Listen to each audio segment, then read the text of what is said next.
Welcome back. Oh, welcome back. Welcome home. Welcome. You Are Here podcast. Dude, this is huge. Huge This is episode. awesome. Episode 358? 57, I think. 57. 7. 357, guys. Thank you for tuning in. Thank you for being a part of the How do you journey. intro this, dude? Dude, this is gonna be simple, but this is a huge episode because we've got a very, very special guest. This guy is my dad. I have my father, David Louis Molina. We got him here in the studio today. Yes, Dad, sir. thank you for being here. Guys, thank you guys. And I'm proud of both of you guys. You guys have been doing wonderful things. And I really do. I watch all the podcasts and I get, honestly, this was like a moment that I wanted to have, not only with my son, but with Mike. No.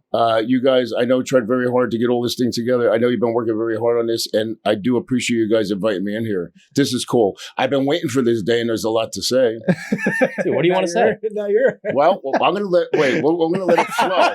Yeah, let's let it flow. Let's let it flow. Because You know, it's I want it to I'll flow go ahead. because I don't want to be abrupt. I don't want to come out with gloves on. Yeah. Actually, I want to come out and I want to start out nice, and then we'll get into it. But I'm ready for anything. Yeah. I'm an open book, Yeah. and it's about time because I haven't been heard, and I've been kind of it's my religion. It's to stay, not so boisterous and let God take care of things for you. And that's what I believe in the last couple of years, and it's worked for me. Even though I've been through some of the worst times in the world that I've seen in my world. Sorry about that. I've been through some of the worst times that I've could imagine. I learned so much through it, and I've taken so many strides that I never thought I could do it at an age of 62. I know nobody believes it, but yeah, I'm 62 and single, by the way. But here we go again. I'm very appreciative to be able to get a little bit of voice out there. And you guys, you're giving me that platform now, and I appreciate it. So thank you too. First of all, you guys are doing a great job, and Thank you. I appreciate you guys. Thanks, buddy. You too. Thank you. You guys And are like- amazing. I want more people to watch this show because Oh, man. you guys are really, really fantastic. Thank you so Thanks, much. buddy. Absolutely. And it's so interesting you say it because, like, what's the mission of the show? Yeah, mission is to Like, give other people. It's exactly what you said. Just like to talk. to talk, open up. Like if you're an open book, like a lot of the time, it's like you say you're an open book, but also you want to get things out there and you can't. I can't It's get like, it how out does there. that work? You know? You know what? I sit in my apartment now and by myself. I sit in my apartment and I wonder if anybody feels my vibe or feels me on a not a demonic state, but where they could feel me and understand what I'm about. They know that I have things going on right now where they are. I think a lot of people kind of worried and hold back. They don't want to see what's going on because they know a lot of the people that I'm talking about caused it. Yeah. So, and it's not anything bad. It's actually a good thing because it pushed me into a new state where I can open up now and I learn I have a voice and it's coming out. And a lot of those people should be worried not because of me doing anything to them personally, but it's just because of when you do wrong in life, it's going to catch up to you in one way or another. And I believe a lot of things that David says on the podcast, and you also, Mike.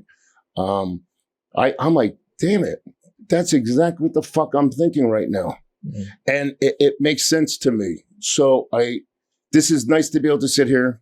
I'm sorry for cursing, No, but it's nice to sit here and have a platform like you guys are allowing me to have right now. So thank you. how does it feel to like watch Dave say stuff and you be like, that's exactly how I'm feeling? Can I tell you something? A lot of times I'm like, don't forget now, you had a lot of shows, which I is know. cool. No, but all the shows, some things I'm like, he's talking about me. And I know he's talking about me. And I love it because I feel it. And I'm like, so he does know what I'm talking about, but he denies a phone call, which hurt at the time. But, that's something that we had to go through in life. And I wanted to have that reassurance that he understood how I felt.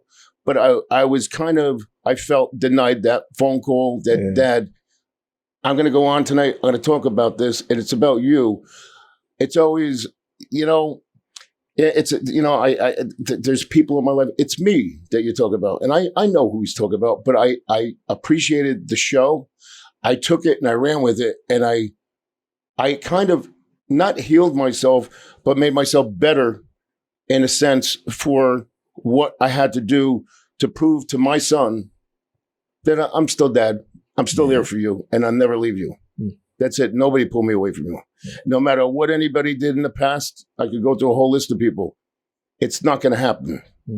That's the bottom line. Yeah, man. Damn. And from one, like, because I've had my personal problem. I've talked about my dad too on the podcast a whole handful of times, you know? Hey, if you can't talk about that. Yeah, exactly. That's what I'm saying. That's like the bread and butter, you know what I mean? Affect you most, your family. But like, man, one thing I really, like growing up with my dad and my just family in general. I say my dad because my dad is like he sets the stone of how we are. You know what I mean? My mom's there, supports us and does so much. Absolutely. But my dad really sets in like our mentality, our work ethic, what we do, like all that stuff, you know? Yes. And sometimes like, I don't even think he's like, I'm meaning to teach this stuff. It's just the way he does things. Right. And then it makes me like realize when sometimes it's hard because he doesn't say it directly. It's always been like, I learn as he does, you know, or I do something wrong and I'm like, oh, that's no good. Like he scolded me. And like, that's kind of how I learned through life. Right. And I never really thought to ask questions. I was kind of scared to. So as was I, Mike. Yeah. As was I. Yeah. But like, there's good things to just being like brute force, like learning things and you become resilient and all this stuff. And I'm thankful for all that stuff. But over the years, once you become an adult and a human, like that is now we're like butting heads. I realized like, if we can't get on the same page of like you're going through this shit and I know life's terribly tough for you and like things are stressful and like I'm also going through these things. And it was always like this thing where we didn't see each other, you know, that we were going through our own separate things.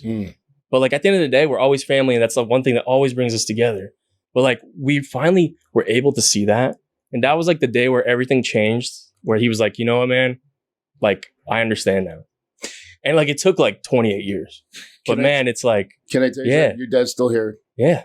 Be thankful. Oh, 100%. You know, I lost my dad 2 years ago, approximately.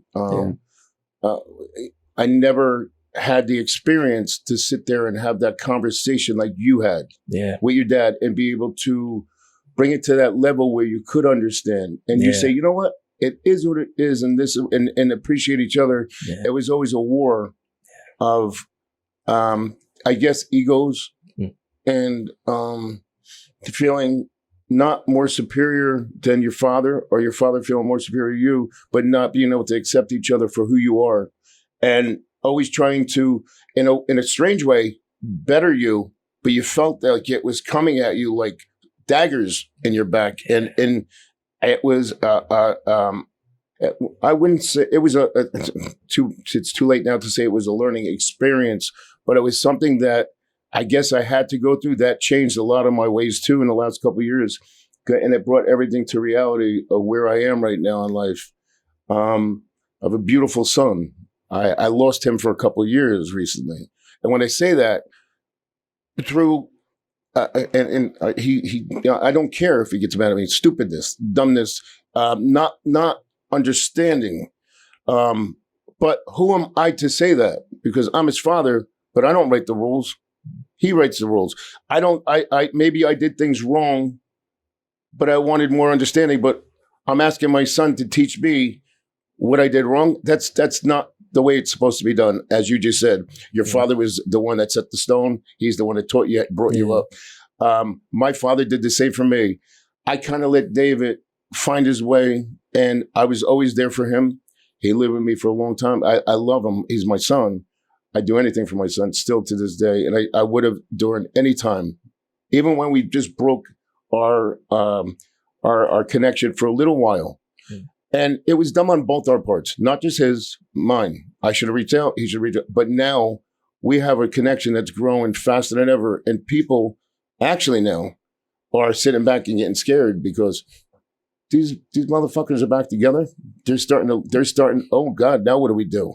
It happened with a couple family members that it's coming back, and we are family, and I'm never going to leave my son. I'll never turn my back on my son, as he won't to me. I know that now.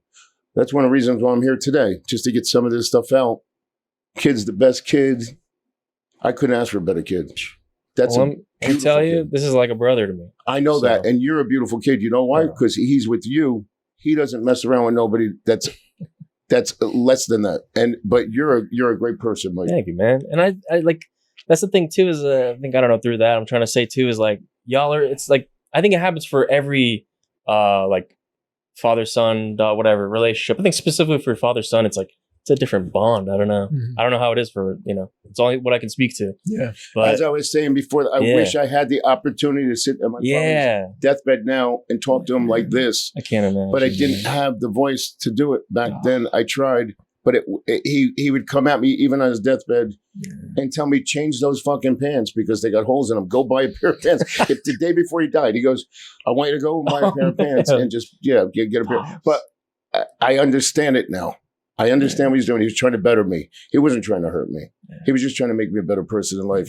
And a lot of things he said were 100% on, and I fought him every step of the way. So if I could say anything to you guys, take what you could from your parents, both of them, and whether they're here or not, whatever they told you, I would suggest that you open up to that and listen, because they've been through the fucking mill. They've been through it, and they don't want you to go through it. That's all they're doing to you. They're trying to say, don't do this, don't do that. And I did it, and I got burnt exactly the way he said I would. I got taken to task, and I got destroyed. And it's okay. I'm still here. I'm not going anywhere, like I said at the beginning. I didn't get destroyed. I got slapped around, but it stings for about an hour, and it's gone. I'm better now. Everything's fine. But I want everybody to know that. So thank you for the question. That was very cool. Yeah. What's this might go deep, but go. If there's one, like if you could tell your dad or something right now, like what's one thing you wanted him to know? Exactly what I just told you. Dad, you were right about fucking everything that you told me. And I miss you. And it's not even the missing part, because one day it's going to be gone. But I should have made you proud enough to listen to you at the time you were telling me what you thought, and be able to take that in and just listen enough to you and not be so ego driven and have to have my own thing, because where I was at that part of my life, it pushed me into a category where I thought I had to be a certain person that I didn't have to be. I had to be myself. I had to be what my father was trying to make me. A simple, honest, fun-loving, religious, just a man of his word. And I am. But I also had a little bit of that ego thing, which it's stripped now. That's gone. But now I'm better than ever. Now I know what it's like to have zero compared to having double zero, if you know what I mean. You could have 100 zeros and be like, look at me, I'm on top of the mountain. You're still a zero. You're nothing. When you have zero and you're fighting for your life and you understand where it's coming from, where the anger is coming from, where the people are against you, the people that loved you so much that they're stabbing you in the back and they're hating you because you're so popular and you're so good and you treat people so good. That's the problem. I feel so much cleaner now. I feel like I don't owe anybody anything. I don't. There's nothing to owe. Now I'm David Louis Volino, and I don't owe anybody anything. I owe myself to be proud, to be a good father to my son, to live the rest of my life in peace with God, and just have a great life from here on in. That's all I want out of life. If people come back to me, it would be very difficult to take certain people back into my life because I don't need it anymore. I have to stay in the direction I'm going. But I would never turn anybody away from doing anything for anybody, because that's what my father told me. You take anybody in that they need it, unlike people did to me. That's the bottom line. What is something, Pop, that, because we're talking about fathers and what they pass down to us, and what is something that Poppy was trying to teach you that you struggled with because you didn't agree? So, okay, let's understand. So I had a great career, and I had a great family that I ran with, the Delaney's with. When I say the ran with, I mean, it's just talk we do, but in dentistry. And I learned a good trade. So that got David and I and my ex-wife, it got us through a hard time of being, we grew up with nothing too, just like a lot of families in New Jersey and in the United States. Patterson, nothing. And Patterson, well, Patterson, Brook Slope projects. But I pushed and I always thrived to be the best that I could be. My father taught me that. Always work hard. Early bird gets the worm. What you put in, you get out, right? What you put in, you get out tenfold. When you put in, you get out tenfold. And the nicer you are to people, if you're a beautiful person to them, you're going to get it back tenfold. And you know that, David. You're great to people and you get it back all the time. People respect this kid. You also might. But I know they respect my son so much and they tell me, what a great kid.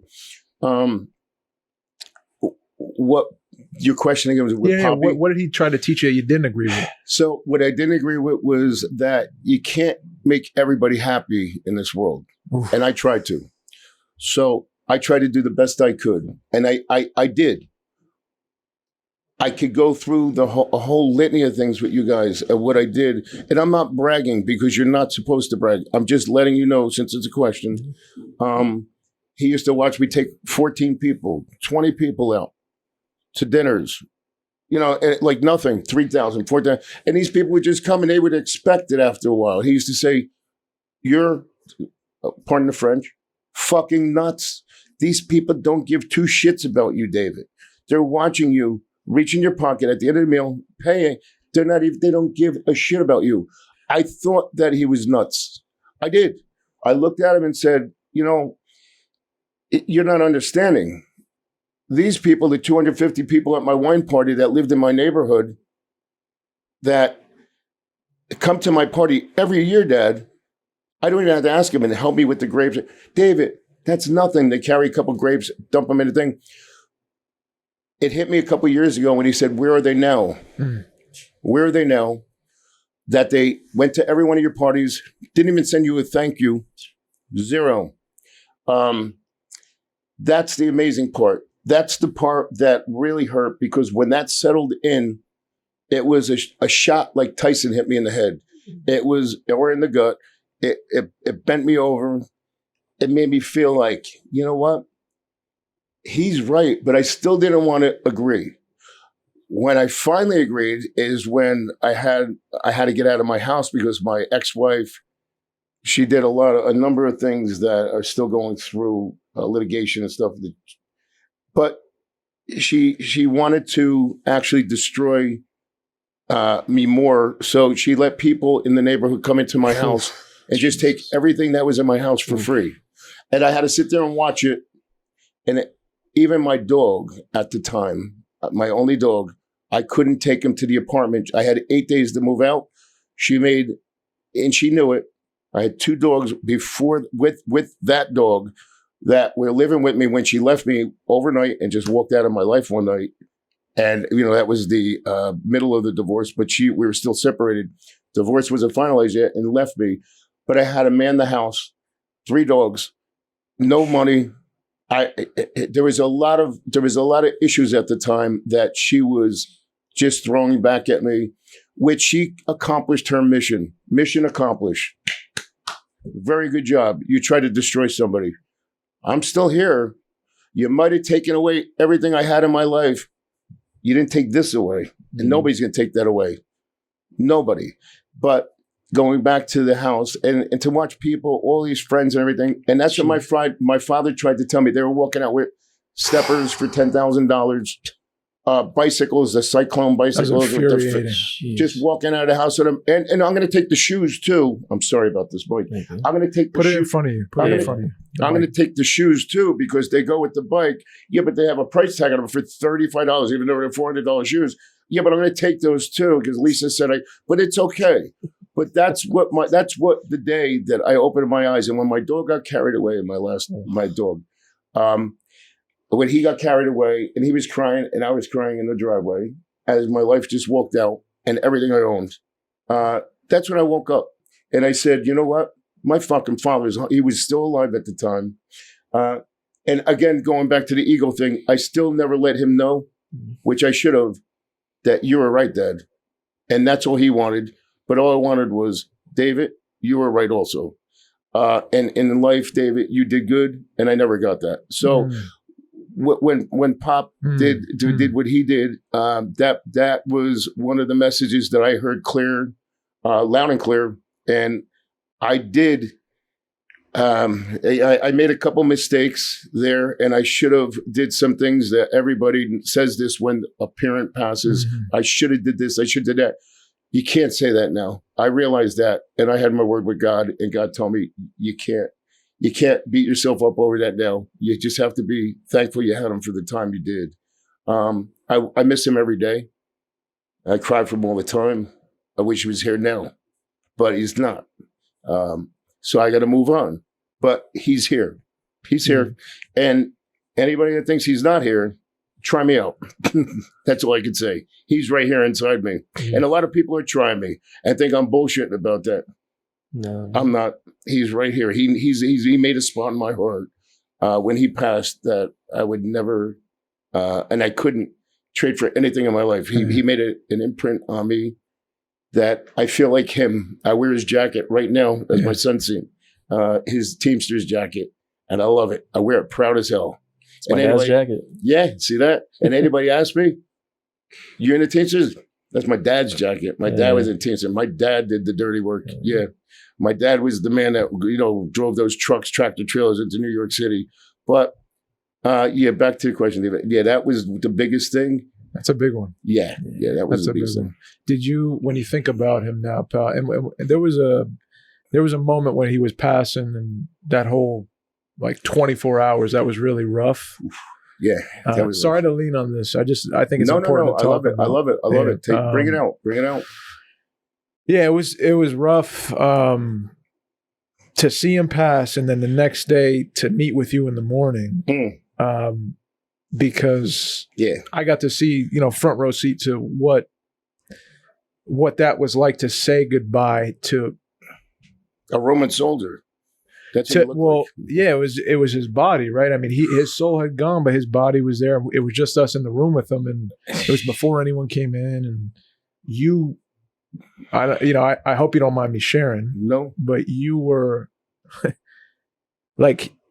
needless to say, deeply emotional because you had a lot to say in a short amount of time. I think we had 2 minutes with him before they had to prepare him. Yeah.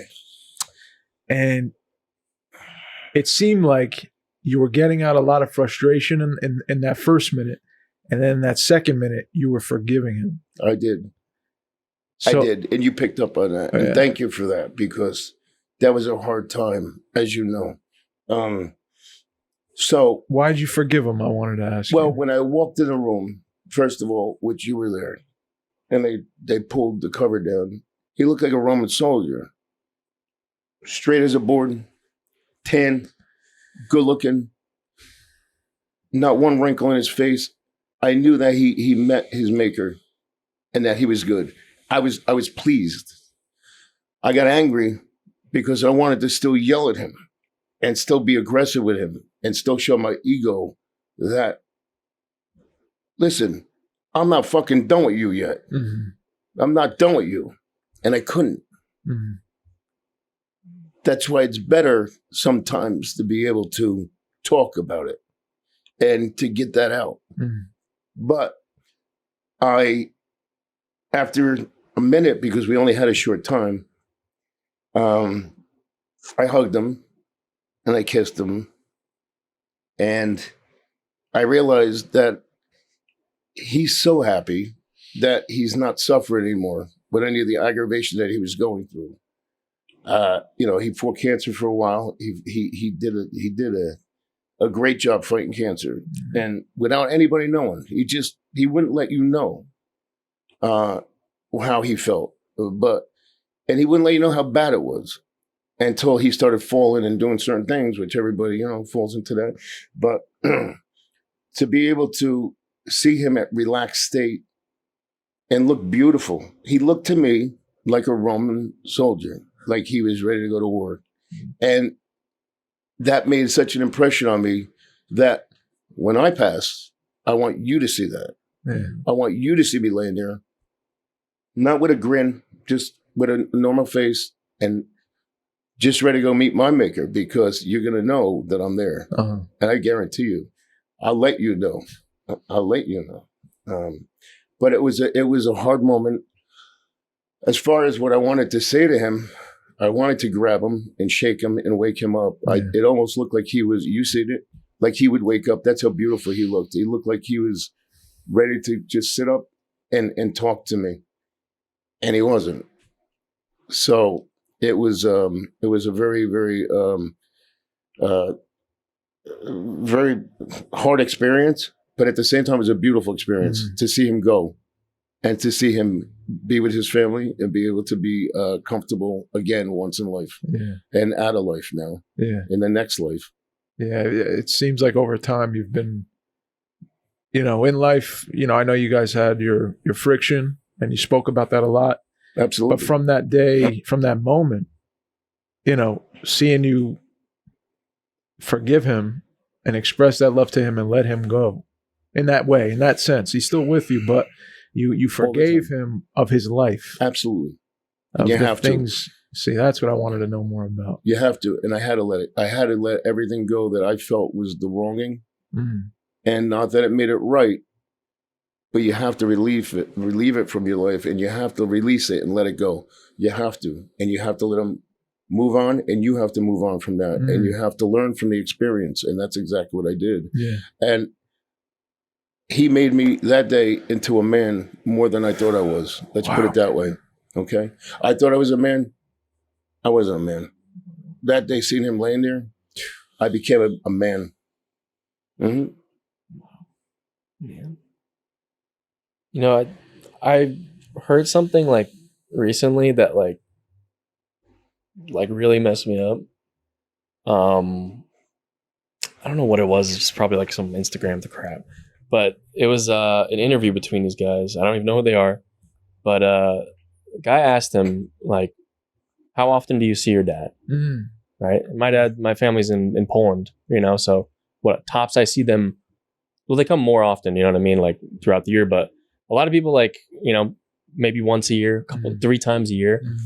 And this person was like once a year, holidays. Yeah. And they were like 40 or 50 or something like that. And they're like, oh, how old is he? Yeah. 75. Yeah. If he has like 5 more years in life, you're seeing them 5 more times. Yeah, that's it. Can you imagine now?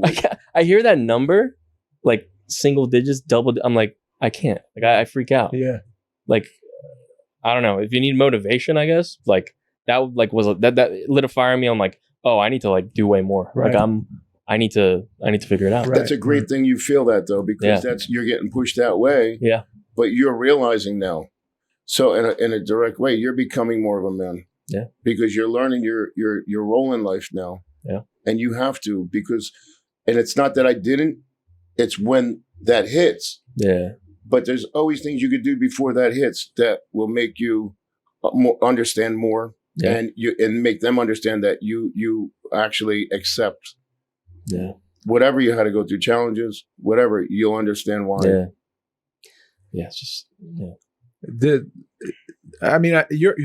You're a really, your walk of life, you've lived a bunch of lives at this point in your life, Dad. And, from like, Patterson Apartments, and from a family that's, it just, there's a lot that went down when you were young, and you've, like, I look at your life a lot. I think about you a lot. I love to hear that. It's the truth. I know maybe I love to hear that. You don't think I Dave do, does, but I do. I'll tell you, Dave does. Yeah, Thank you. Yeah, I think about you a lot. So I'm always kind of pondering your life, and I have been for years, and how you've gotten to the point you're at today. And it's almost like an acting, like a character analysis. I'm kind of like, how did he get to this point? And like, what does he love? And what made him want to do this as opposed to that? Or, I just think about your walk. And when I go back and look at it, it's like you came from a place that the family was divided very young. And you could stop me at any point if I'm off at any point, but it's just not what off I right got. now. You're 100%. Yeah, so the family was split up at a very young age, and you had a lot of responsibilities thrown on you at a very young age. And, finding out what love was at a very young age was probably a little confusing. And then finding out you had to, if you were going to make your lot in life happen and have a family young, like you and mom did, you had to work very hard, and you had to learn what the value of a dollar was. And you learned that very well, and you worked very hard, and you accumulated a lot of those dollars. And I'm just curious as to looking back on that walk now, because you truly were like a rags to riches story for a long time. And looking back on it and observing now, because I know you think about it now, and we have these discussions where we're at now in our relationship, Mm-hmm. very honest ones. Mm-hmm. Like, how do you feel about money now? How do you feel about time with family now? How do you feel about friendships now? What they mean to you? I'm just curious as to, like, what do you value? What is, like, your hierarchy of value now? Okay. So that's an honest question, and that's a beautiful question. And I'm so happy you asked me that question. Coming from my son, I want you to learn from this. If that's, if you don't know it already, which you know a lot already. I'm only 35, so I've got a lot. I got to catch. When I get to your age, I want to know. Well, I'm 62 and I'm single. Just Yeah. But anyway, sorry, Mike. You told me not to say that, but I had to get it And in. genetically, we're the same in a lot of ways, right? Well, besides the height, I'm a lot taller than you. Well, I was standing on my tippy toes. Yeah. Anyway, Jeez, I knew that would come up. well, I love the question. Thanks, buddy. So, what I value now, that's how I'm going to put it. I value my life because that's what you're asking, and I won't say F everything else, Mm-hmm. but that's what it is. When you sit here and you went through the experiences that I've been through, if there's one piece of advice I could give you, trust your heart, trust your soul, and trust anything that you could take from people like your parents that know and been through it, especially your parents in another country. I'm being honest with you. Mm-hmm. That's not an easy life, I'm sure. And it could be, but there's a lot of problems in a lot of different countries, and there's problems here in this country. But I learned not to just go along with status quo. I learned to question a little bit more, and I learned to trust in my faith in God to guide me in the right direction. And this ain't a beauty pageant. I'm not sitting here on stage and saying, look at me. I could say, put together a couple good words. No, that's how I feel. When I'm sitting there for weeks at a time by myself and not one friend calls, and right now I don't have a car. I had to go back. It's returned. It was 5 months actually beyond the lease. I had to give it back. But not one friend that I had, all these asshole buddies, as my father called them, are at my door now, picking me up to take me to fucking lunch like I took them every time. Or dinners, these $1,400 dinners, $2,000, zero. They ran for the hills. Actually, a lot of these people are the ones that threw fuel on the fire and tried to destroy my marriage. Mm-hmm. Then they tried to come back and say they didn't do it, and I caught them, and I pushed it away, and I'm happy I did. I don't need no assholes in my life. I got one, and that's all I need in my life, and that's to do one thing. I don't need a bunch of assholes around me. All right? I'm sorry to put it like that, but this is the truth. If there's one thing I could say to you guys is sit back and reflect on that one for a while, because you're going to see people come and go in your life that pat you on the back, and on the other side of that pat is a knife facing the other way. And as soon as you don't do what they want or give them what they want, they'll stab you in the back and they'll pull it down and cut your freaking lungs out. They don't care about you. They don't care about you. They care about themselves. And I'm not saying everybody. There's some beautiful people that I met recently. Those people showed me more care in my life than a lot of people that I've ever met, including some family members. Okay? That's hard to say, too, when you put that in perspective. And I'm not calling anybody out. I'm not saying anybody's name. I'm being David Bellino right now. I'm just saying what I feel. If they don't like it, that's why they don't like it, because it hits home. Bottom line. But I feel the need to get my word out to my son, especially. He taught me things about people. He would say, again, one curse word. Those motherfuckers, those guys are just taking your shit, Dad. They're just here to have a great time. He was 100% correct. And I didn't believe him. This is part of my learning. Now, I tell him I'm sorry for not understanding at the time. I was in a fog, not a drug-induced, alcohol, nothing. Even though they try to lace me with that too, that I'm all fucked up. This guy's as straight as you take my blood right now. It's funny, everybody that talks about shit, they're the ones doing shit. That's the problem in life. And I'm being honest with you. The ones that say they pat you in the back and they're going to help you and do this and do that because they think they're going to get a little residual at the other side, those guys are all gone out of my life now. It took me a lot of beating up and a lot of kicks in the face. But after getting kicked in the face probably about 100 times, you don't want the 101 kick in the face. You push it away. You reject it. Regardless of whatever they are to you, friends or not, you have to shut them down. And that's exactly what I did. I don't want to sound mean, but it is in the Bible. I don't know what passage it is. David might know, but you don't have to take in everybody. You don't have to be that Don't person. cast your pearls before swine. That's it. Thank you, son. That's it. You don't have to take and help everybody. I tried to help everybody I could, and I got the whole time, it was a stab in the back. And when the worst thing was to realize that they were stabbing me in the back and I'm taking it. And it's like, no, they're not stabbing me in the back. Yes, they are. Yes, they are. That's from my perspective. That was the most frustrating thing for me. One of the most frustrating things. And I couldn't see it. And I appreciate that. I'm sorry. That's okay. I'll admit to you now. I'm sorry, son. You were right. You were 100% right. And at your age, and that you were even younger back then. You were 10 years, 15 years younger. You seen it coming. A couple people seen it.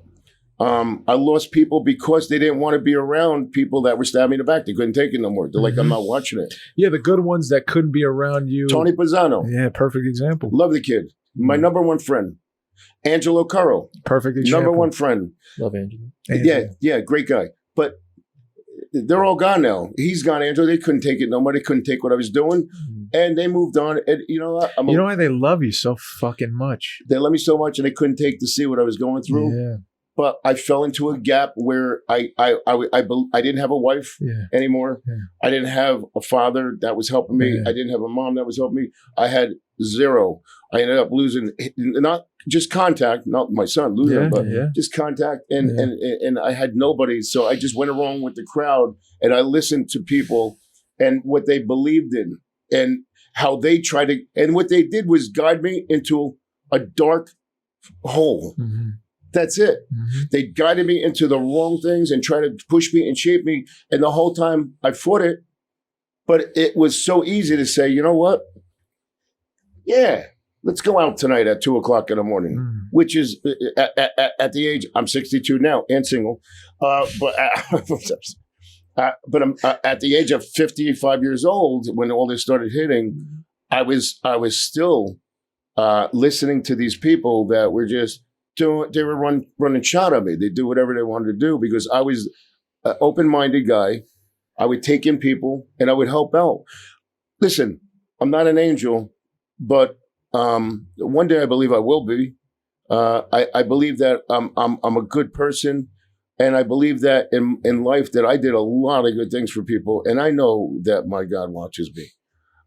Everybody has a God. Everybody knows what God does, and their God. I'm not pushing no religion here. My God, though, I know He watches me. I know He knows, and people do get back. One thing I want to state here.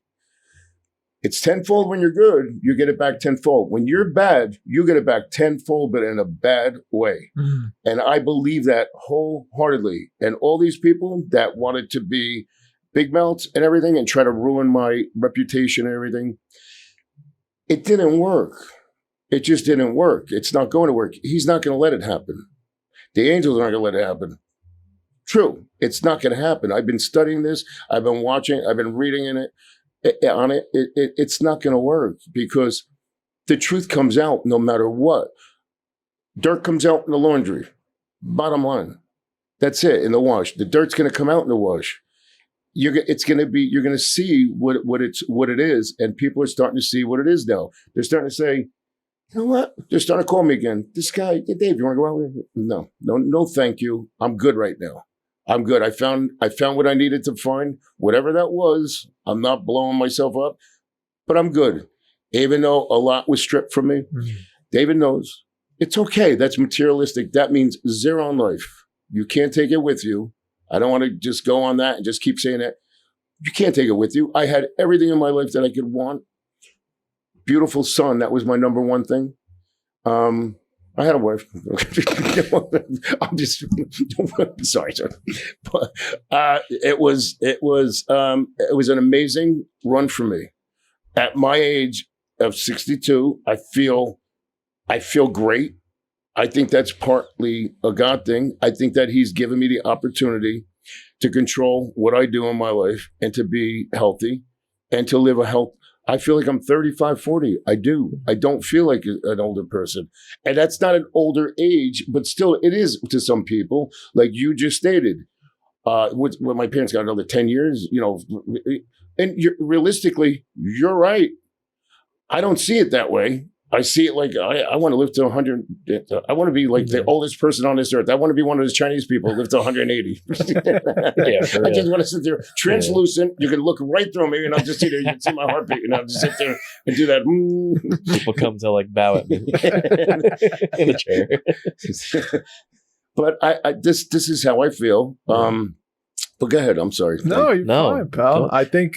Sorry, you wanted to ask? I wanted to ask, like, with the with all the things that have happened, and like you said, when you felt like you were alone, and then you're getting brought into like that dark kind of like hole by other people, like after getting through it all, like now, like in the light now, do you think that you like had to hit that bottom? Absolutely. There's no way I would be where I am right now if I didn't hit the bottom. My sisters told me that. That's one thing I really do appreciate. Not one thing. I love my sisters. I love my whole family. And I do. There's certain things you got to go through in life to realize, listen, when you're little, don't touch that stove. It's hot. What do? You touch that stove, you get burnt. You have to go through it. And that doesn't matter if you're 2 months old or if you're 62 years old. You're going to touch that stove.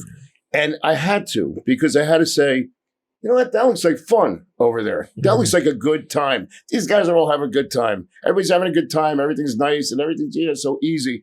No, it's not. If it's not meant to be, and it sounds bad, don't do it, because you're going to have a problem. It's going to affect your life at that time in your life.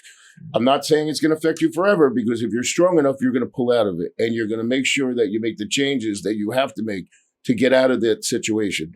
And I did. And I'm proud of myself. I laid in bed plenty of nights. I laid in bed for months. I laid in bed plenty of nights to just sit there and cry and say, please help me. I didn't know who I was crying to. I knew it was the Lord. I didn't know who was going to hear me. He heard me. It took a little while, because God does things in his own time. And he did. He let me feel a little bit longer than I had to.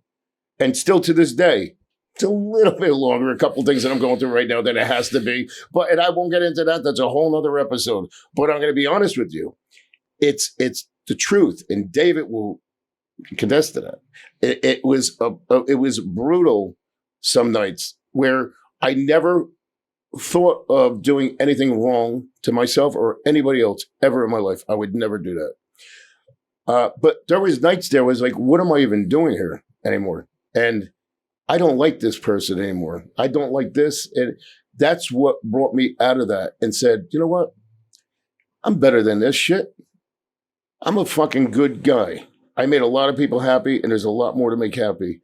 And that's why I came back. And it wasn't, like I said, drug induced or all fucking crazy. No, it was mentally and physically beating yourself up to a point where you wouldn't sleep because you're worried about a girl that was away on vacation, probably with another guy at the time. But you know it when you have that intuition that they're doing something wrong, and she knows who I'm talking about. She does. And again, tenfold. That's my story. It's going to happen. Not from me, just from the universe. It's going to come back to you. There's no way to get around it. And when it comes back with such a fury that you don't even know what the hell hit you. And it's going to happen. I promise everybody. I went through it. It happened to me. That's why I'm saying this. I would tell people if they could avoid it. Try to be as righteous as you could. I know it sounds corny, but it's not. It really isn't. Being a good person isn't a hard thing to do. Mm. Reaching out, helping people, just making sure everybody's okay. That's what I did my whole life. He knows it. Probably to a point where it was nausea to him, because I try to help everybody. And he used to say, "What are you doing?" You know, like I did a lot of things in my restaurant for people. And I had a lot of friends in the restaurant that I thought they were my friends. And I'll tell you now, I'm the biggest douchebag in the world. Really? I could go through that. And again, that's another episode. I'm just being, I want to be on, honestly, I like it here. Good. I like it here. It's comfortable. Good, man. I think I'm doing all right. You're doing great. You're doing I love the fact that I could talk like this to you guys. I feel like I'm sitting here with two young men, beautiful guys. I mean, I have a whole life ahead of them. And anything that I could get across to you guys tonight, I love that because I don't want to be your dad. I want to be your dad. I don't want to be your dad. We don't look alike anyway. Thank God. I got a dad, man. I'm good. He's got one. No. But what I'm saying is I love that if you guys take anything from us tonight, just listen to what I'm saying. And if you think I'm over the top, you know what? I thought my dad was over the top, and guess what? I cried at his chair side when he was dying, and he wasn't over the top. He was just trying to teach me a lesson. 100%. Yeah. I mean, to talk about being, you brought up being how your heart is situated in your body, how God made you. You know, I've had a front row seat. Everyone who ever speaks about you back then was always. Dave is the best. He'll give you the shirt until off the campaign went on to destroy Dave. Well, let me get this out. Okay, go ahead. Was that your reputation before you walked in the door was preceded itself? It's Dave's the best. Your luggage got there before you arrived. You were the best. Everyone loves you. Thank you. Your life is a billboard. Because my heart's situated in a similar way where I like to be of service to people and help people too. That's how I raised you. 100%. And so that comes very naturally to me too. But because of what you've gone through and what I've seen and what frustrated me for so long about, you'd give your shirt off your back literally to anybody. You'd open your closet to anybody. I did it in my restaurant. You'd let people live with you. You let people in your businesses. Yeah. You'd give people your cars, whatever it was that you thought would help somebody in the moment. You gave it without a notice of, I need this back with something. So thank you, first of all. Yeah. Thank you. And of course. Because I never get that from anybody. That's fact. That's what they want you to do. That's a fact. They don't want you to know that you're doing that because they want more, more, and more. And fuck anybody who says differently about that was. Thank you, son. That's what you did. Now, where we're at now, is we're looking at a situation, and I'm being honest about being manipulated by people that you trusted. I don't know shit. I'm 35. I'm still figuring it out. I've had to go to therapy. I'm still learning. I learned join the club the hard way all the time. I always make a mistake and I learn from it. And I'm not perfect. I'm just being honest with you guys. Like in that situation with you specifically, Pop, where like the world was falling in and everything that had been built was disintegrating because for whatever reason, we don't have to get into the reason. We don't want to get there. But I was manipulated in a way too, and I had my own frustrations too, and so. And we've spoken about that personally on the side over these last couple of years, and I've asked for your forgiveness and you got it, 100%, taking space, 100%, to work on all that fucking anger and frustration I was dealing with, and I still have to deal with in a different way because I was manipulated and I was believing whatever was brought to me at the time, and I see it now as I was manipulated. So I'm saying what you went through with manipulation with friends and the people that would shower you with, Dave, we love you, you're the best. Oh my gosh.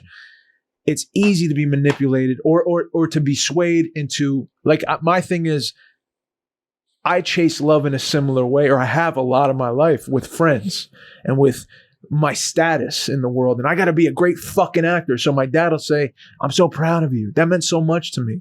Or my friends would be like, dude, you're the best. We love you. And that thing we're always chasing, it's impossible to fill. It's like there's always going to be another person that I want to impress, or another thing I got to get so that I can show that make my dad proud of me and be worthy of this life that I've been just given by you. You know, it's impossible to fill until you stop and you say, I'm already loved. I'm already accepted for who I am by the people that do love me for what I am, not because of what I can bring to the table, because of who I am. Simply as that. That's flaws and all. That's all you need. And to accept, and now it's hard to accept that when you're built the way we're built. And I'm still trying to get there. And don't ever stop. But I'm just saying for you, like, I'm admitting that I fall into similar walks that you have. And that's okay. Yeah. I learned it too. That's okay. Yeah. It's okay. It doesn't make you less of a person. It makes you actually a better person because now you realize it. Right. And I realized a lot of things. And when it's cold, but you realize it, and it's a slap in the fucking head. Yeah. And you're like, wow. It's like you're climbing a ladder on the wrong house or something. So just like you've been on the wrong story, house. And this has nothing to do with anything. But it does. Who am I, David Volino, from Brook Slope Projects in Paterson, New Jersey, to be driving around, okay, owning a successful, 5-year successful restaurant, Volino's Meat Market Steakhouse, which I was very proud of coming out of being an MDT and going to one of the best steakhouses people like that overnight, and having people come in there and loving the place and just blowing me up, which made it worse for me because my ego even got bigger. And I was like, this is fucking unbelievable. But I had, after the divorce hit me, I had 5 motorcycles at once. I had a Lamborghini, and this isn't bragging. This is dumb. Don't do this at home. Don't try this. No, but I'm like, I'm going to show everybody, fuck everybody, because I could do this shit still. It didn't matter. Yeah. I did do it. I did it for 2 years. G-Wagon, Lamborghini. You know what? Who the fuck am I to be driving around a Lamborghini? But who the fuck is anybody to be driving around? It's a car. But you know what? People came into my restaurant and would say, who are you to be driving around a Lamborghini? You're cocky. You're a cocky. Well, that's what I'm trying to tell you. It's one extreme or the other. People love you or people hate you. I'll be honest with you. The more you have, the more the people hate you. You guys are going to learn that in life. I don't know anything about that. You're going to see. We got a lot little. Very little. Life, the more you have, the more they hate you, and the more Michael Tyson's right. To your face, to your friend. When you turn your back, they're the first ones to stick the fork in the back of your fucking neck and into your back and take you down. But when you get past all that and you rise back up from the ashes, like I believe I did, I had a very bad time. I rose back up. And when you do, and they see you're still standing there, and you look them in the eye, they know they didn't fucking win. They didn't win. They lost. Those guys are going down in fucking flames now. Watch. Every single one of them, and not from my doing, because that's their way of life. They're hateful people, and they want to try to manipulate and control and try to ruin. It didn't work. I'm still here. Do you think this is just a thought experiment, maybe a way to reframe things? Do you think those people that may have been taking from you knew that they were doing it? I know they were doing it, and I know it. Did they know that that's what they were doing? Of course they know. Or did they come from a place where maybe that's just no? They know exactly what they're doing because it's that line of work. And I told them that from the beginning, that one day it's going to catch up to you, and your time's coming. That's it. Yeah. There's no question about it. It's coming out now, a lot of things. I have purveyors coming to me and saying, yeah, of course they took all this shit from you. Now we have a big issue, and there are lawyers involved, and they will be brought to task. But that's not my doing. It's got to come out because there's a lot of money owed back. But that's okay. That's down the road, and I don't want to get into that right now. It's a personal for sure. thing. Yeah, you don't know. I have a 7-year clause that I could. It's a what is it? The essence of time. 7 years that I can have to do whatever I have to do. I'm already involved in it. That's okay. People that took liquor and poured it into Dixie cups at night and filled up gallons at home and bragged about it, those people were going down. That's all going down. And I got videotape of it. It's it's comical that you put yourself in a situation that you're going to get burnt at the end. But I'm not stating any name. I would never do that to nobody. I'll let my lawyers take care of it. And I have the lawyers now. That's all they have to know. This is going to be one of the best comebacks ever. And that's what I love about it. And David's going to be there to experience it. I'm working on a couple of things that David doesn't even know about. I'm working on a couple of things that are going to be so good and they're going to be so popular because it's not the product even. It's this guy. Because people do like me. People do love me. People do get drawn to me for some reason. God gave me an ability to draw people in and just have a conversation with somebody in a gas station one day, and the next day I hire him and make this kid one of my waiters, and the kid calls me almost maybe once or twice a month and lets me know, David, you made my life. He's a Muslim guy, beautiful kid, and I love the guy. He's my number one worker in that restaurant, besides another guy that's Greek. I brought him in too, and this kid was great. But this is what I'm saying. I that's what I do. I have an ability and I have a sense that I want to help people. And that's exactly what I did there. And it worked out beautifully. It really did. And to get a phone call like that, the kid just had his second kid. He's in New York now and working for a firm. And he's doing very good. I won't mention no names again, but he's doing very good in life. But he calls me. Anything I put online, he'll send it right away to me and say, David, this is the number one man right here. And it gives me a thrill. It really does. Yeah, it's my payback, and it's good. It's as good. long as what you got coming isn't another podcast we gotta combat with. Then, then we're good. I'm thinking about 62 and single. Oh man, I gotta get that in. Yeah. I'm only kidding. I'm fucking with you. Mike, I love Mike. Mike's the best, man. We should do like a matchmaking thing on here, dude. We could do that. We could do matchmaking. We could do a matchmaking here. Yeah. Wait. Yeah, that'd be great. No, I won't even say it. I can say spin a wheel. Oh no, God. Mike, you started. Yeah, right. Anyway. Do you have a question for me or Mike? So, yes, I do. First of all, you guys, as far as being like in this together, I'm very, very interested in this because I want to do a podcast down the road somewhere. I want to have my podcast, and it's going to be about divorced men. Okay, so you can just imagine. I want to do it in a jail cell. Okay. And we're going to travel from country to country and state to state, and we're going to be all over the world. But I want to have the jail cell locked, one desk, 2 chairs, just like we're doing right here. Why a jail cell? Bill? Well, because that's what you want to know why? Please, go ahead. Okay. When you, wait, I'm not. Go ahead. If you went through what I went through, yeah, that's what it feels like. Okay. We need a jail cell prop, dude. We need a set. All you got to do is get bars in here. Yeah, we can get a set going. And I'm going to interview one person, like just like this. And I want to hear the story because I'm finding out from talking to a lot of divorcees that it's the same thing. Yeah. My idea of women, and this isn't anything, personal against every woman. I love women, obviously. These are your views. My views. Not ours. Not yours. Right. Got it. We don't. Yeah, thanks. Do you have my face fogged out here? No. We might cut this one out. Yeah, let's cut this one out. No, don't cut this out. What? No. You're not going to want to cut this out. This is the honest truth about men and women. So I love statements that start with that. Yeah. I love that. You might want to cut this out. I love that. No, this is perfect, No, actually. you might want to cut this out. This is what gets the clicks. So, okay, so a man and woman meet. So, same age, right? Mm-hmm. Pretty much. By the time you go through a marriage and everything, this isn't all marriages. This is what I experience and a lot of other people. Over 50%. Okay, it's almost like 75. It's more now. It's 75. Wow. Is it 75? Yeah, it's crazy right now.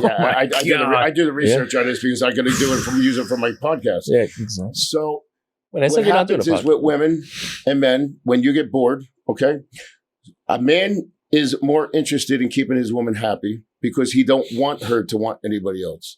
A woman wants to try to make a man feel, and this is personal experience, like she don't need him. And the more looks and gawk she gets, the better it is for her, not understanding that the man's getting crushed every time that this happens. So, example, you're in a bar, and if your girl is sitting on a stool and looking around like this at everybody but you to see who's looking at her, and especially guys, that's a bad sign. That's pull the cord, fly out of the airplane now, and just let it crash because there's nothing good going to happen here. That person that happened to me a couple times. And that's when I go to the jail cell thing, okay, I'll go back to that. It's just the way the marriages are nowadays, it's expected, 75%, you said it, that it's not going to work. It's the times. It's not a good thing. I don't believe in that. I always wanted my marriages to work. That's why I was with somebody 30 years, even if they were doing their thing for 15 with somebody else behind my back and lied about everything. That's okay. That's okay. I never went out there and badmouthed. Still love the person. I still love everybody that I was with. And if they ever needed me, I'd be there for them to protect them in any way I could. I would never turn my back on anybody. Zero. Even people that did me wrong, even her. And she really did destroy a lot in my life. But that's okay. She knows exactly who she is. And that's partly why I want to do it in a jail cell, because I want to have people sit there in a cold setting. None of this stuff, no lights, not just the lighting for the filming, but no beautiful bull's head. I love that, by the way. The bull's head reminds me of my house. I have 2 of those, but I want to have people tell the truth, be down to earth, and say how fucking ruining that this woman treated me. Went for a younger guy most of the time when this happens. For a younger guy, because they want to feel wanted by the younger guys. That's why they call them cougars. Let's face it. That's where the cougar word comes out. They go for the younger guy. Once they realize that they age different than men, which this is common sense. You ask any woman, if they tell you no, it's a lie. We age beautifully. Guys, when you wake up in the morning, you look in the mirror and there's a gray hair coming out of your eyebrow and you're like, oh shit. You pull one out and there's 10 growing, and also next day you got a couple, and you're like, you know what? That looks fucking good. I like the way I look with that. And you let it grow in, and it just takes a natural occurrence. We thin out when we get older, right? What happened? And I'm not saying all women. I love women. Some women, cankles, let's face it, they get bigger. They just get, but it doesn't matter. But they're the ones looking for something better, right? We grow into better. We start looking better automatically. They have to work for it. They get tucks, lifts, pumps, this, that, extra. BBL. Big, small, whatever, the reductions. And at the end of it, they look like a sausage in a 10-pound bag, to be honest with you. 20-pound sausage in a 10-pound bag. That's what they look. I know it's hard. You're probably not going to play this one. You don't have to agree. You don't have to agree. But this is the truth. This is the truth. It's my take.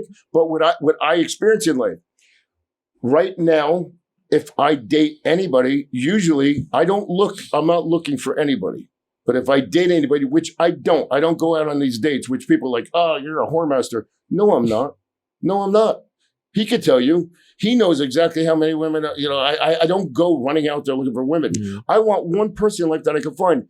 They're so hard to find right now at this age. You got to understand, I am older. And at my age, to find somebody my age, right? I found somebody, but they're still looking because they look halfway decent and they're still holding on to that thing where they got to try to find somebody really young now that's why now we go to the second category. After they find out they can't hook those little guys anymore, the young guys, the pretty boys, they go after the old bull guys like my ex-wife did. And they go marry a billionaire, a millionaire. And at the end of the deal, and that's somebody else that she knows who I'm talking about, that's what they do. They go after the guys with all the money, because they're younger than the 80-year-olders. They're 50. They look like they're 60, but they're 50.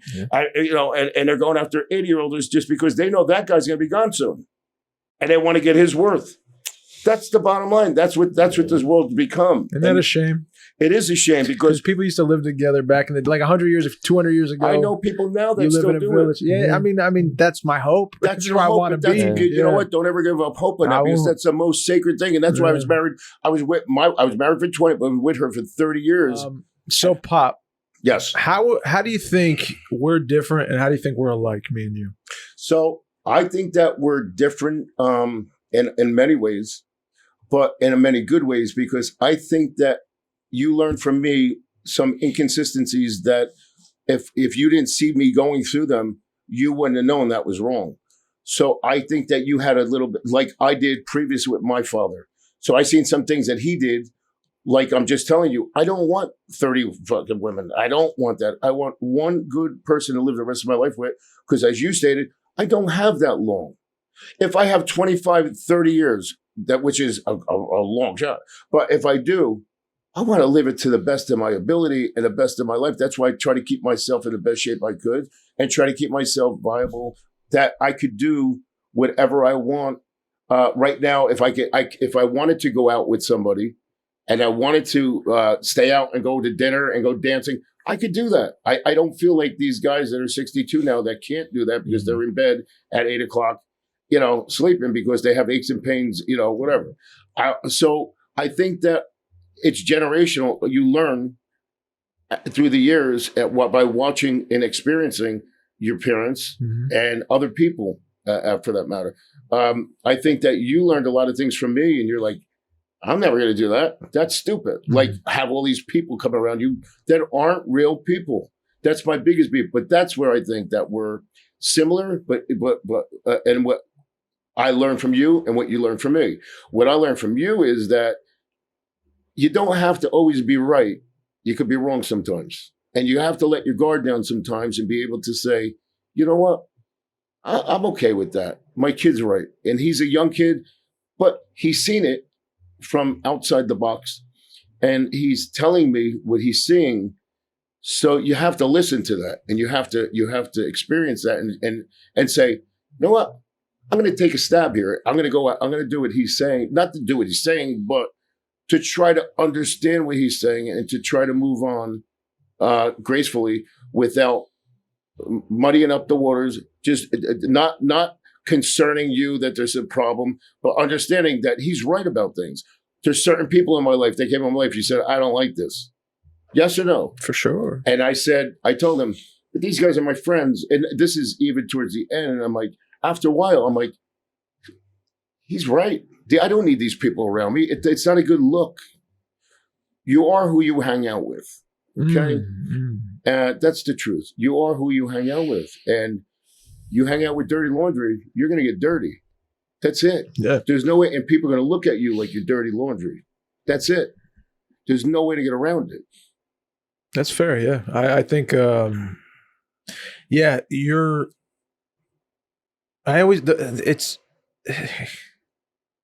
trying to find a way to word this. Like, we are different in some ways, and we're similar in other ways. And I think what I've always known, Pop, without thinking twice, I just somehow understood very early on that you were always going to mean a lot to me. You know what I mean? Like, I couldn't. There's the reason why. You're my father. So there's this unbreakable bond no matter what. And you're talking about it with your father and how you guys had, your hardships, and you learned a lot after he passed. And, I'm always trying to look for ways that I can be a good son to you and respect you, and also be very honest and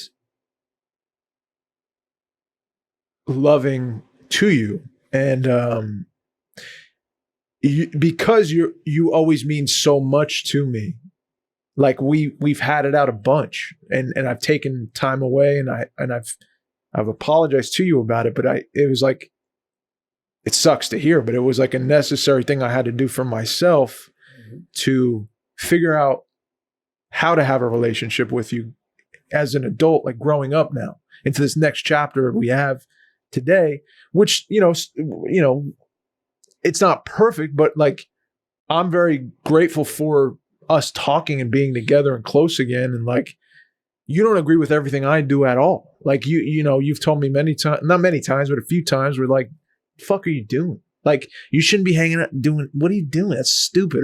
But there's other times where you're like, I'm very proud of you. And like,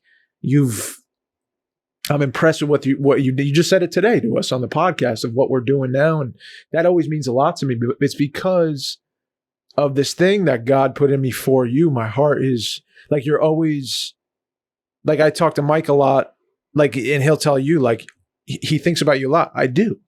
And I don't know if you would believe it or not, and you don't have to. It's just, that's a fact. Like, you will always mean more to me than most in my life, no matter what happens, no matter how close or far. And that's where the frustration has come from in the past. It's like, because it's like the depth to which you love someone and care about someone is the depth to the pain you're going to feel for what they're going through, and the amount you're going to want to fix that you're on your own and like make them do it your way. And I've learned that, like, I can't make you do anything my way. It's your walk, it's your life. And I might disagree with what you're doing, just like you're disagreeing with what I'm doing. And I'm always trying to watch your life and learn from you and listen to you and adjust and take what I can. But I don't know if you feel like, do you feel the same? I feel the same, and I know exactly what you're talking about. I feel like it's about time that we're doing this with each other. Yeah. It's about time that we're starting to open up to each other and explain, because we never did. Yeah. This is something new for us, Mike. We never got a chance. We're always preoccupied, or I was. But David was also, but still, I should have taken a little bit more time, but should have, could have, would have. But I didn't. But we're here.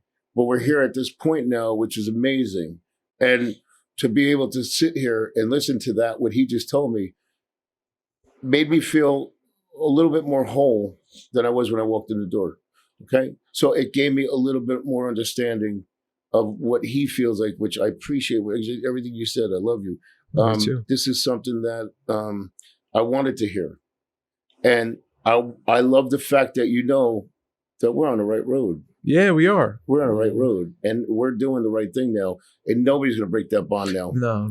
And that's the whole thing. But thank you, and I appreciate that. Because Yeah. I just want to make sure you hear that. I hear that, and I was curious because I'm like, I know, like when split time with mom and you, and like I'd be, as a kid, this is kid stuff, but it'd be like, I'd be in the room talking to you as if you were there and you weren't there. Like you wasn't your weekend, so you couldn't see me, and I know you wanted to, but you couldn't.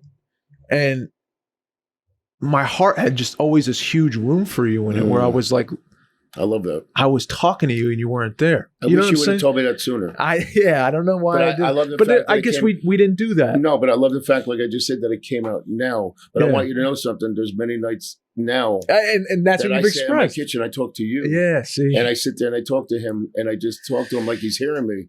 And you know what? In some ways, I think you feel me. I think you do, and that's maybe why you start talking back, because we have a connection, and it's a beautiful connection. Yeah. It's something that a father and son, then nobody's going to take away, no matter what they do to you. And I don't care what they lie, cheat, steal, rob, no matter what they do and try to make me look like or him look like to me, it's not going to happen no more, because now we grew through it, and we came out the other side. But it's an amazing experience, a hurtful one. In a lot of ways. Definitely. I mean, there was brutal nights, but do you want to know something? That's one of that's a highlight of my life, what he just said. And it's beautiful. It made me know that at least I did the right thing. Yeah. That's what I try to express to you. And sometimes I'm full transparency. I'm like, I don't know if you believe me. And that's okay. Like, I know I haven't been the perfect son, and I don't deserve your trust, because one perfect person in this world. Exactly.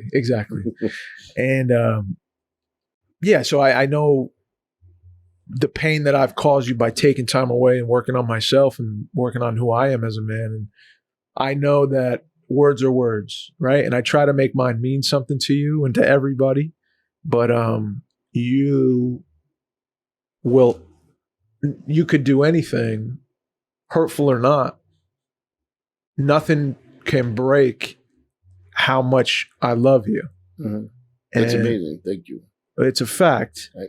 I will be Absolutely. frustrated as fuck with you more than anybody in this. That's another part of it. It's like, No. I'm always going to speak up now. And I'm glad I found my voice with you because I feel like we've both had a part in getting us to this point. I'm happy you found it at a younger age than I did.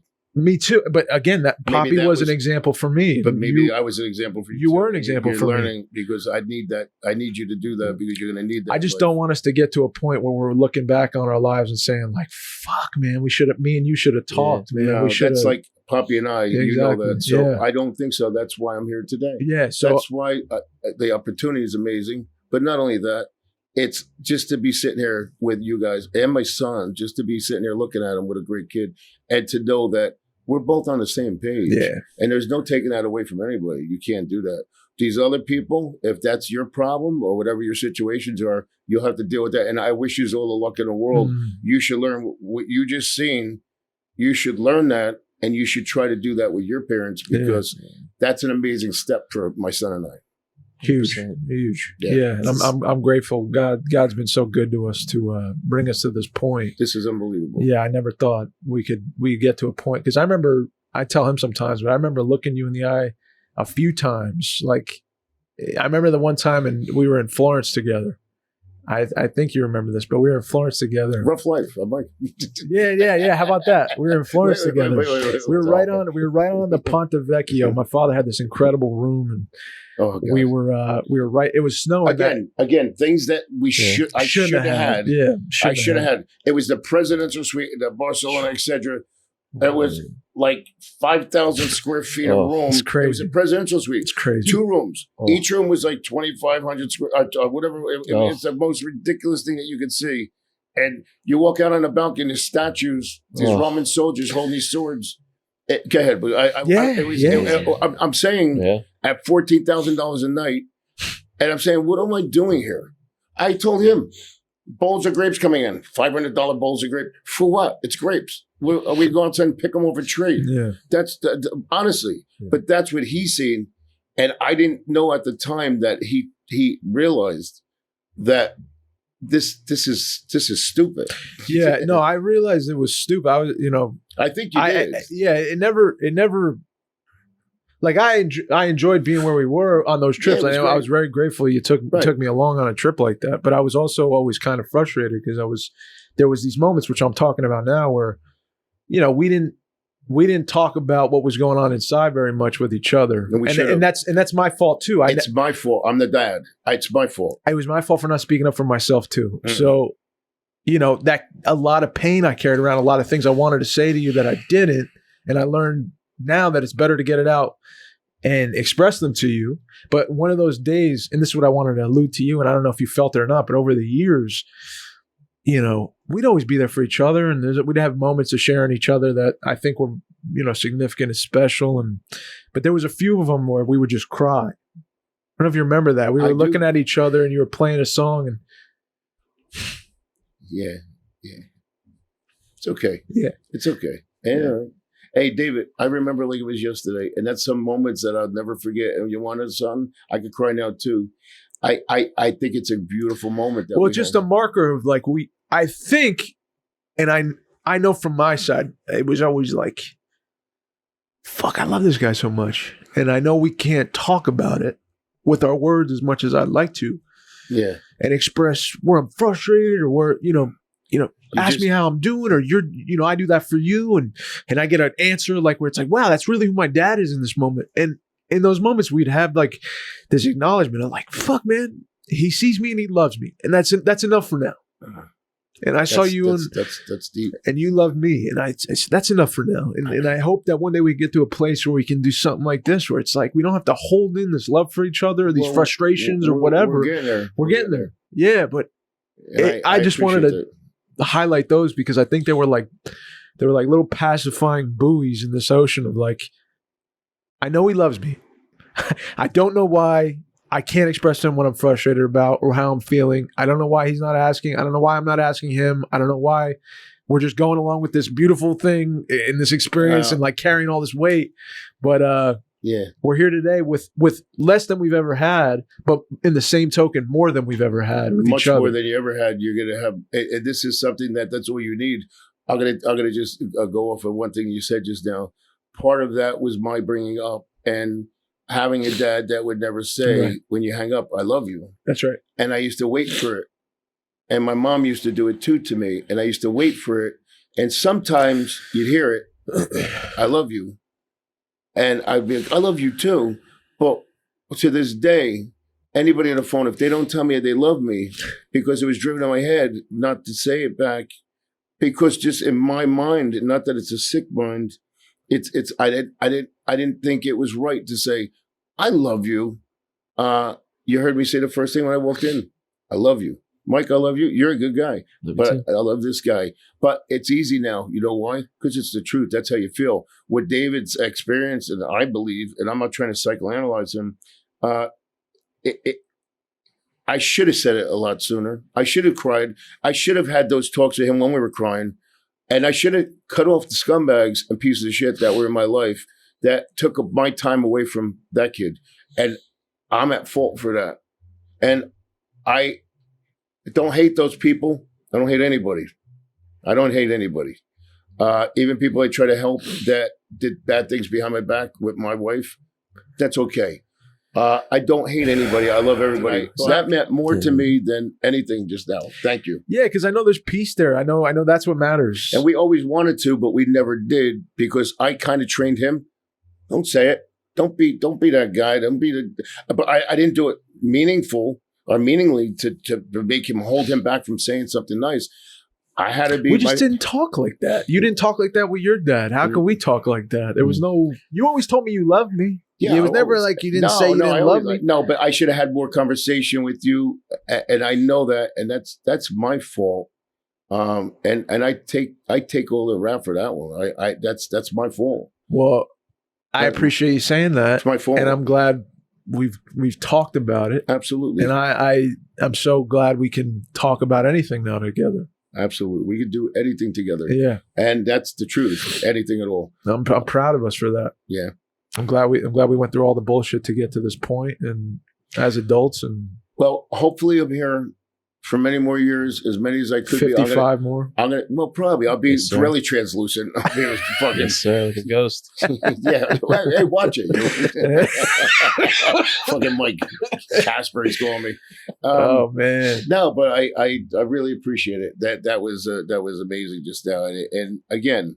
I learned, I had two trainers in my life. My father, truck driver, a hard ass, bully, tough, fight anybody. And that's all I heard my whole life was how many people he beat up. That's the truth. That's a fact. Yeah, that's a fact. And I seen it. 5 people at once beat him up. The whole neighborhood just come right here. It was like, and he was a Roman soldier. The guy didn't matter who. He beat the shit out of cancer like twice. Beat the shit out of cancer. Strong as hell. But then I had another guy, Joe Delaney, which was a very good friend of mine. Oh, yeah. Still to this Uncle day. Joe. And that guy made me, beside my father, who I am today. Unfortunately, what came with that was being a tough ass, and he was Irish and Italian. So I had that Irish side come out every once in a while, most of the time when you would talk to Joe. But Joe is a beautiful guy. I love Uncle Joe. Yeah, a great guy. The whole family, Gil, Aunt Gil, Uncle Joe, your Aunt Gil. I love him. My best friend Gil, the kids, Michael and John, Lisa. That was my family. Yeah. They fell into a little trap, and we don't talk no more because I had to leave the business for certain reasons. And go on with my life. It was just the right time. There's time that happens. And you got to get out of the nest. I had to get out of the nest. I was there 37 years. So it was time to go. Yeah. I had to go. But the things I experienced within those 5-6 years that I've been gone, I taught me more than two hard asses like Joe Delaney and my father. Joe Delaney, they were both screamers and yellers and hitters. And not that Joe ever hit me. My father, though, back then, it was okay. every once in a while, you got to give him a little schlep. Who was that? Connery? Yeah. Talking about his woman. I'm not talking about women. Though. That's what he was talking about. Connery. Yeah, but I'm not talking about that. Yeah. I didn't say women. But that's the truth. That's back then. That was the thing. You yell, you scream, and that's how you got your point across. That's why David grew up with me screaming and yelling. You know it. For sure. And David was not timid with it. He would just retract, not say nothing, and go away. I was never against David, but he's seen me mentally breaking down sometimes and screaming, yelling over things that were like, where the fuck are the pancakes? You know what I mean? It was just like, and no, I'm only kidding. It's a much larger scale, but I never wanted to be that person. I learned within the last couple of years that that's only going to kill you. It's only going to take more time off your life. So I stopped it because I do want to live a longer life and I want to live a good life. I got my kid back. That's all I care about right now. I have a relationship with him that is growing every day. And it's going in a perfect direction. Yeah, it's beautiful. Yeah, yep. I got a question for you. We'll wrap up soon. Sure, but what? Please, I gotta go pee. Yeah, me too. I gotta piss. What? This I'm just curious because you were with Mom way back. Yep, you were in your 20s, right? That was my love of my life, Bonnie. So how would if you were describing to me like why Mom? What? So I had, I would say, and I didn't know it back then, but it was like a twin flame with your mom. We were drawn to each other. She was going out with one of my friends. I was going out with her friends. Yeah. And we were like, what are we doing? I like you. I don't like that other person. And we dated for a while, and it was a beautiful thing. It's sad because I think at one point. Well, before you go there, what was it about her? Was she just a pretty face kind of? Or was she funny? Was she? No, it was. I was silly. Finally. No, the thing was, I had my mom was the woman of my life. Okay, yeah. And it was to a point where I didn't have my mom anymore at the age of 14. I kind of got kicked out of that nest, so I had to fend for myself. Pretty much, my father wasn't around, so I had to try to navigate through life without that female in my life that I always had up to that age. So once I found your mom, she was like nurturing in that way. Yeah, and I wasn't. I was a pretty good looking guy back in the age. Yeah, you're gorgeous. You're handsome now. Pretty good looking guy, but I mean, I had a lot of attention, but I didn't pursue them because I didn't want that in my life. I wanted a mom. Not that for a lover, I wanted a mom. I wanted somebody to take care of me. To this age, I still want somebody to take care of me. I still want somebody to just hold the back, rub the back of my head, just to always be there and nurture me, pretty much, and let me know things are going to be okay. And to this age, I still don't have it. And I looked for it for so long, and it's 62 now, and I still don't have it. And it's very, it hurts. Let's put it that way. It rips your soul out because you never had the opportunity to have that life with one person and to try to make things work like I did with your mom. But it wasn't going to go anywhere. I seen it. And thank God I had a little bit of foresight. And I'm being honest. I seen my father went through it. And I seen what he was going through a bad divorce. And I'm like, I don't want that. I don't want that. And I tried to hang on there. Yeah. But I couldn't. And it was too, it was no way it was going to work. But your mom was a beautiful person. I love her. I'd still do anything for her. If anything ever happened to her or anybody ever did anything, I would try to right the wrong. It's not just being a hoodlum or anything. It's being a man. I when I give you my love, I'm giving you my love forever. I'm not taking away because somebody made a bad move or something happened between two of us. I still love you. Yeah. It's just that we can't be together no more. It's just impossible. You're not going to be happy. I'm not going to be happy. Yeah. That's why I won't waste my time with anybody right now that thinks that they're going to get my time and move in on me and try to stick their flag in that hole and say, here I am, I'm in the moon. No, you're not. You're making an ass of yourself because there is no moon here. All that shit was false, the landing on the moon. I'm being honest with you. No, God. I'm only kidding. I drove past 132. 132. Scrub it.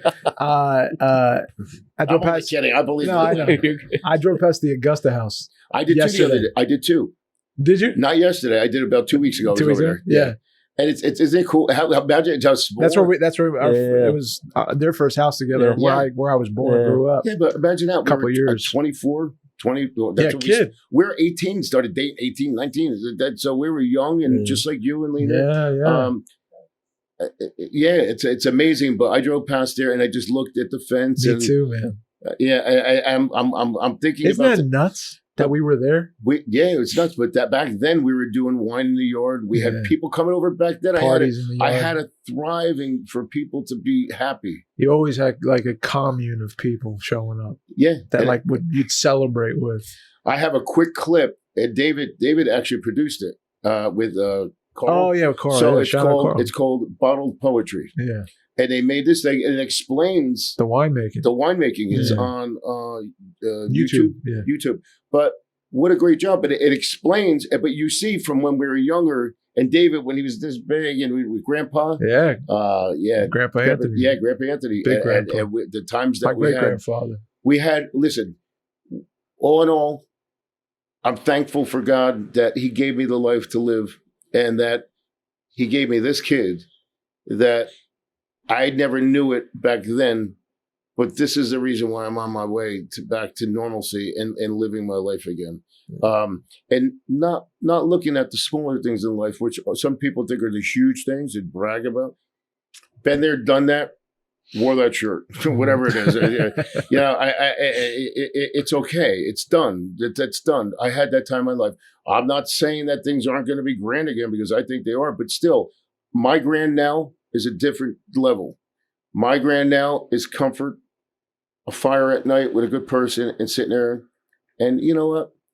One glass of wine, great time, watch a movie, popcorn, go to bed, pet the dog, good night. I don't need all that excitement with all these users and bullshitters around because, and if I could tell you two one thing before we close up here,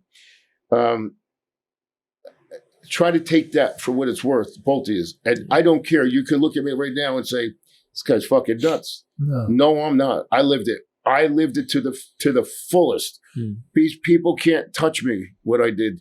They have no idea. All these little guys, if they know he knows who I'm talking about too. These little short guys that think they're all that. You're nothing. You're a zero. You will see in the future, and I hope not. I don't want no bad for nobody. I hope you live your life just like you are and you think you're Superman and 10 feet tall. You're not. There is a kryptonite out there, and it's going to catch up to you. Every one of you. And watch. That's my one thing I could say, and I'm not wishing it on you. It's going to happen because that's life. It happened to me. If I could tell you that. It happened to me. You get brought down to your level, and no matter what, He does it. There's no way to get around it. That's right. There's no way to get around it. And God has a way of letting us, with the free will, kind of muck things up for ourselves, right? Yeah. In the worst ways we can. Absolutely. It's on our, and I had to learn from myself, like, what's my part in everything that where I've landed, right? It's not always your fault, but there's a percentage, even if it's 1%, I did something to get myself here. It might have been 90% and another person bring me this point, but what didn't I say, or what didn't I do, or how did I withhold, or whatever. But that's what I'm learning about myself is like, absolutely, God will bring you to task and like bring you to your knees so that He can grow you into something greater than you were going to be on your own. And if you don't come willingly, He's going to take you there. But it's for love. It's like a loving father, right? Like you would do that for me if I was just like injecting shit into my veins every day and being like ruining my life. He'd rip it out of my fucking shoulder. Rip it out of your shoulder. I'd rip your head off. That's what I'm saying. Exactly. So that's what a loving father would do. And it's amazing the fact that we didn't go those routes and that we had enough knowledge and enough common sense that that's not what you want to do. It's all around you. Right. But you don't have to go that route. Right. People could push you that way. People would try to shove you that way because misery loves company. That's right. I want to ask you a question, Mike. Go ahead. How do you feel being separated from your parents like right now? Oh. Do you miss the fuck out of them? Yes. Do you call them? Yes, every week. I always call them. Every week, how many times? I'll be honest and say one, just for Once a now. week. Okay, for now. But Yeah. is it an expensive call? No. Okay, I'm asking you. No, I'm not making a joke about it. No. Because I would tell you if I give you any, Yeah. be there, I know. be there. You know why? Because when you call them, and I know this because of David calling me now, I light up like a fucking. I light up. I light up like the brightest light bulb that you ever seen. Because I'm like, my son's calling. I'll drop everything. I'll pull over because we didn't have that, like he explained before. Yeah. We were kind of like away from each other. And not even with all the shit that we went through, even before that, we didn't have that communication. Yeah. Even though we tried, we could never make that point. But if we could teach you something, I would tell you, reach out to them people because you know what? They need that. 100%. That gives them such a high that they don't have to sit there and have a glass of wine. They don't have to do anything. They have to sit there and talk about you probably after you call them and what a fucking great kid you are because you are. You're a good kid. I'm happy. I'm proud that my son's got a friend like you. I appreciate that. Yeah, like the real answer is like it's not enough times, basically. Yeah. How many times it never will. You know? So what are you gonna do about it? We called today. You know what I mean? So we called already today. You know what I mean? But I'm saying like I 100% like I get it, man, and like so I'm on it. You know what I mean? I can't get on you then because you called me today. No, but I know sometimes it's like fuck, I got this to do, and you guys are young. You guys are always on a run. Yeah. Every once in a while, you know what? Push this thing to the side. Hit pause, right? Hit pause and say, Dad, Mom, how the fuck? Dad, I love you guys. Because you know what? That means so much. And, I know. And for people to hear that from their spouses, their kids especially, anybody, it just warms your heart, makes you feel so good. I'm learning it now because I don't have it now. Yeah. I have it from this guy. I don't have it from anybody else. You know what I get now? Wait, you get your money? Because they're waiting until I get my check. To this way, they're coming around again and try to get another fucking couple of thousand out of me. And you know what that is? That's the old.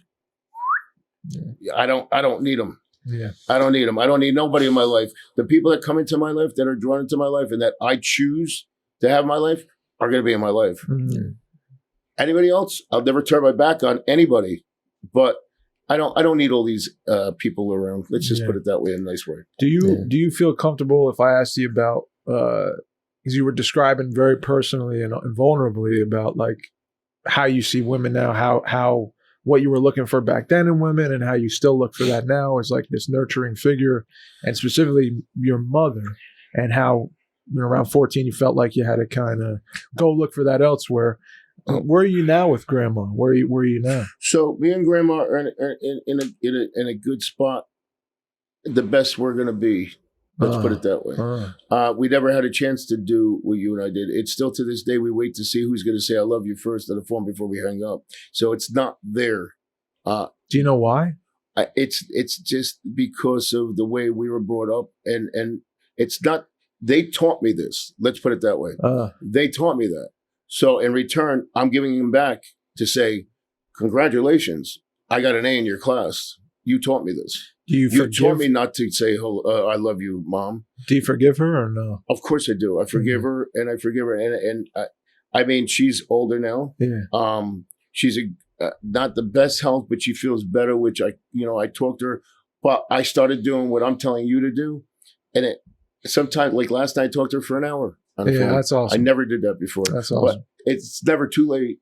But if I could do it, tell you something ahead of time, it's something that you'd want to do because it makes you feel good too. When you hang up the phone and you look at that phone, it says a minute and 30 seconds. You're like, I talked to my mother. I mean, an hour and 30 seconds. I talked to my mom an hour and 30 seconds. I didn't even do that for fucking weeks at a time. Yeah. I talked to my mom an hour and 30 seconds. And I had her laughing. I had her hysterical. I make fun of her. You crack her up so much. Oh, yeah. You have that with your because mom. I know how to do John's voice. Barbara, come quickly. I've fallen.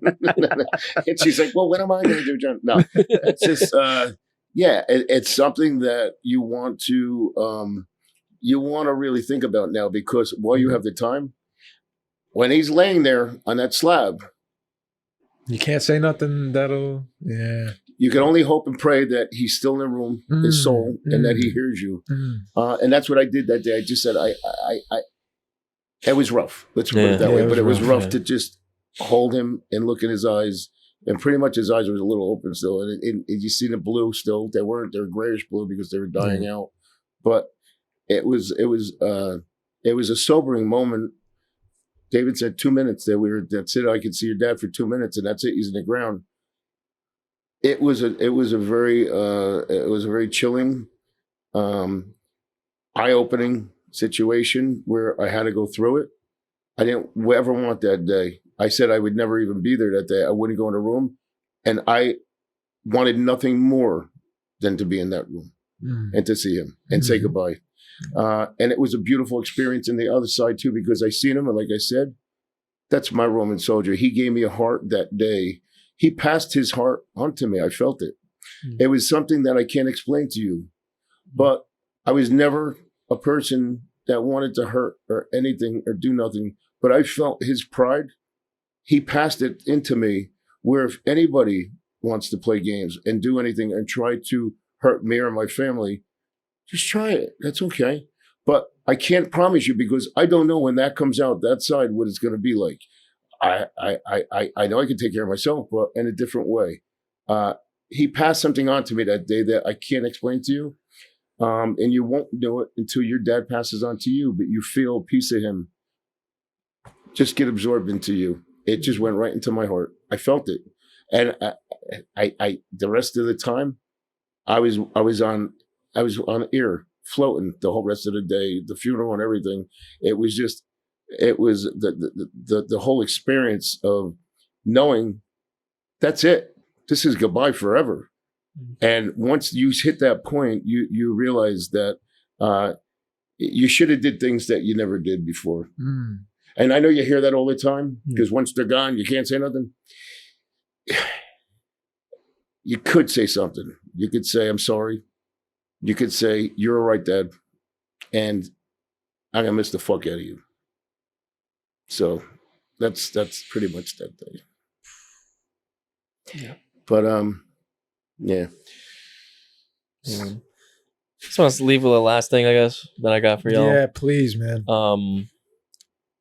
I've said it a bunch of times on the podcast. We tell the story, but before I knew Dave, I made the assumption I don't like Dave because every other dude. It's funny because you talk about people that are scheming. Us Felinos get that a lot. No, it's actually the opposite. It's the people that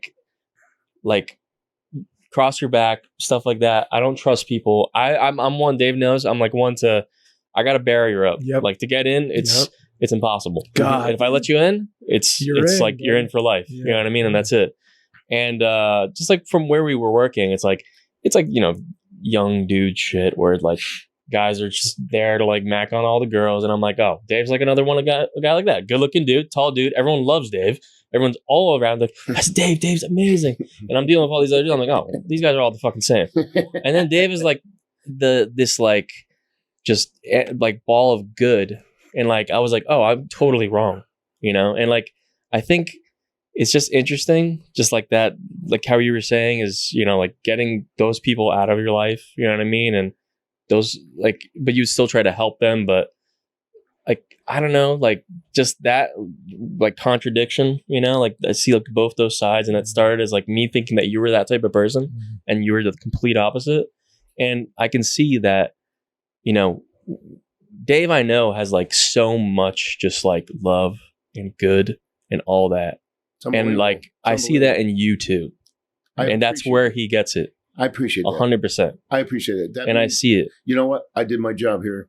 Yeah, man. I've dropped the mic just now. I'm dropping the mic. No, I'm not kidding. That was beautiful. Thank you, because you're full.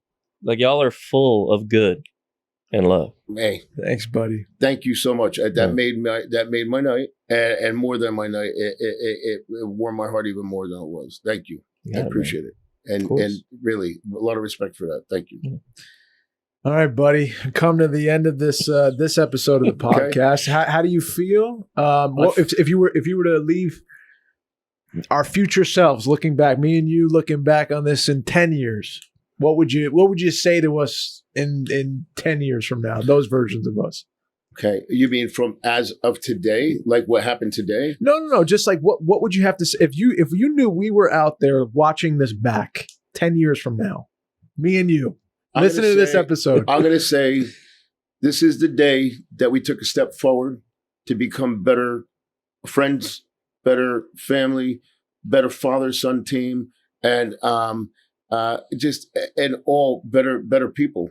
Oh, yeah. And to understand we're on the same page. You did learn something from me, and I'm sure of it now. He just told you. I'm sure of it now. And I didn't come here for that, but I just got it. And again, that was a mic dropping moment. That was beautiful. Thank you. Drop. Get it? Mic drop. Peace.